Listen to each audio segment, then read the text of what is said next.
This is the Middle East, specifically Syria, and to help you understand the different groups, we have this map showing four main factions fighting against each other: the Syrian government forces, the Kurdish-led Syrian Democratic Forces, Hayat Tahrir al-Sham, and the Turkish-aligned Syrian rebel forces.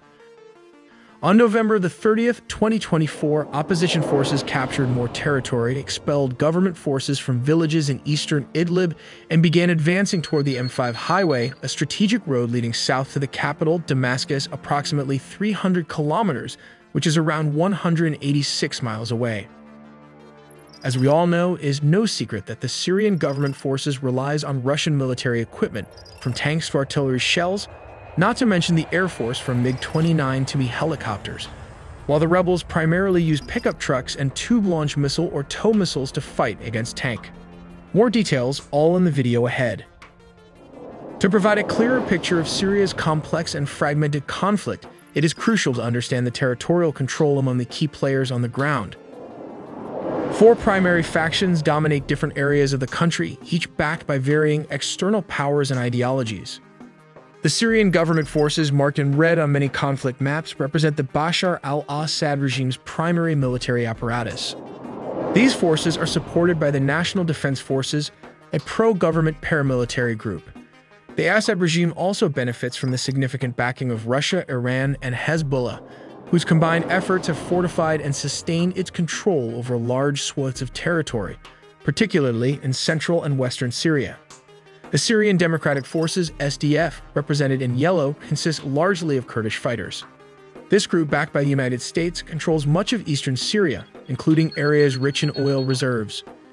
The SDF has played a critical role in the fight against ISIS and continues to manage regions under its control with the support of its international allies. HTS and other allied rebel factions, shown in green, operate primarily in the northwest. HTS, an evolution of the al-Nusra Front, previously aligned with al-Qaeda until severing ties in 2016, remains a dominant force in this region. Despite internal divisions, HTS maintains significant influence over the territories it controls. In the north, Turkish-backed rebel forces, including the Syrian National Army, hold ground along the Turkish border. Turkey has supported these groups as part of its broader strategy to counter Kurdish influence and establish a buffer zone. These areas, often marked in different shades of green, reflect Turkey's active involvement in the Syrian conflict. Meanwhile, these patches, the Islamic State or Daesh-dominated territory, still persist in some isolated desert regions, a stark reminder that the group's threat has not been entirely eradicated. Finally, in the south, additional rebel groups maintain a presence, and the Golan Heights adds a further layer of complexity. Israel claims sovereignty over this territory, citing its capture during the 1967 Six-Day War, while Arab nations and the broader international community often regard it as occupied territory. Understanding these dynamics is key to grasping the intricacies of Syria's civil war. If you have any thoughts or additional questions about the situation, feel free to share them in the comments section below. On November 27, Syrian opposition armed groups launched a sudden and audacious offensive that took many by surprise. This operation was spearheaded by Hayat Tahrir al-Sham, commonly abbreviated as ATS. Known for its strategic capabilities, HTS and its allied rebel forces in northwest Syria swiftly advanced through the western countryside of Aleppo. Their rapid progress underscored the intensity and effectiveness of their offensive, as they overcame resistance with remarkable ease.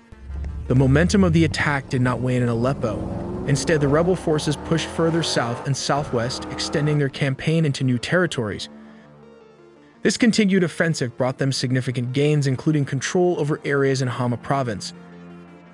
To simplify this complicated civil war, let's draw a line and divide each side. On one side, Iran, Russia, and Hezbollah support the Bashar al-Assad regime. On the other side, the US government supports the Kurds. Just below, we have another group, Turkey, Saudi Arabia, and Qatar, which support the rebel groups.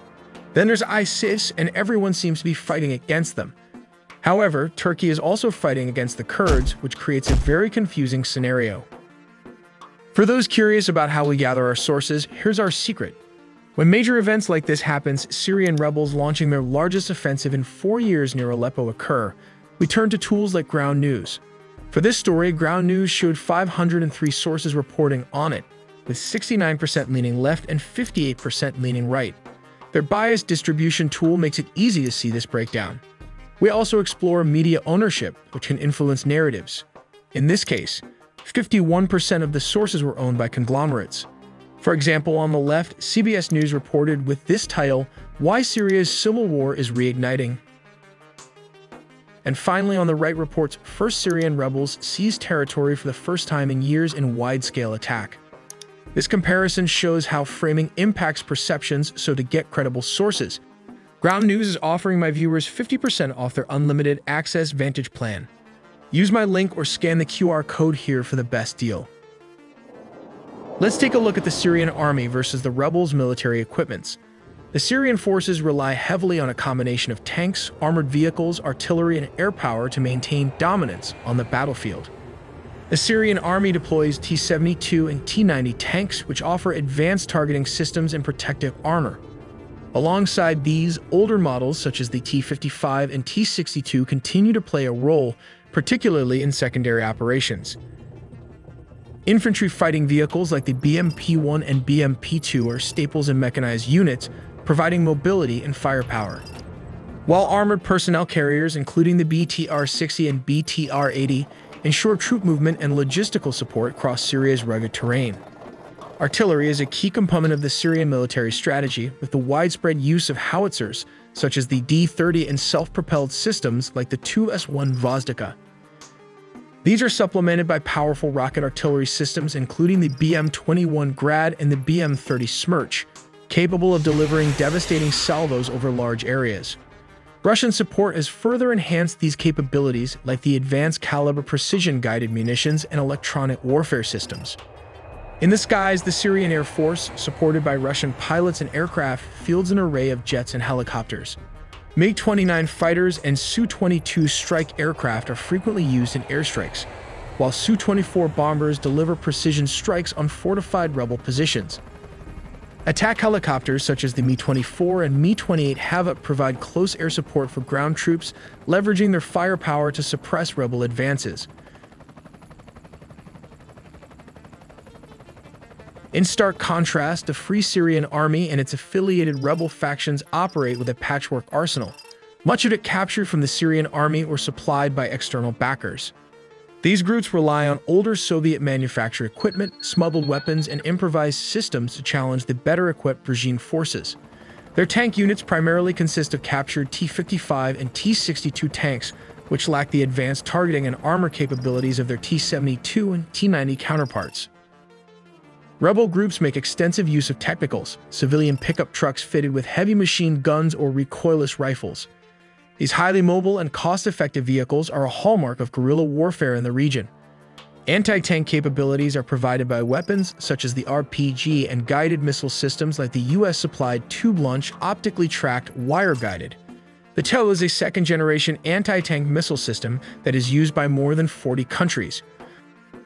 Artillery from the Free Syrian Army and allied groups is limited, but includes capture howitzers and improvised rocket launchers. Mortars and smaller rocket systems provide indirect fire support, though their range and accuracy are no match for the Syrian army's heavy artillery. Air support remains the rebel greatest weakness, as they lack aircraft of their own. To counter regime and Russian airstrikes, they rely on portable air defense systems manpads, which have had some success in downing helicopters and jets. However, these systems are limited in number and capability, leaving rebel forces vulnerable to sustained aerial bombardment. Their guerrilla tactics and external support, primarily from Turkey and Western allies, have allowed them to challenge the regime's superiority. Turkish-backed groups among the FSA have received more modern equipment, including Turkish-supplied rifles, Kirpi armored vehicles, and advanced drones like the Bayraktar TB2, which have been used effectively against both Syrian and Russian assets.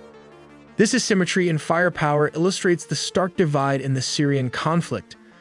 As an engineering channel, we also made the secrets behind this stealth bomber, so check this out and do subscribe to not miss a beat.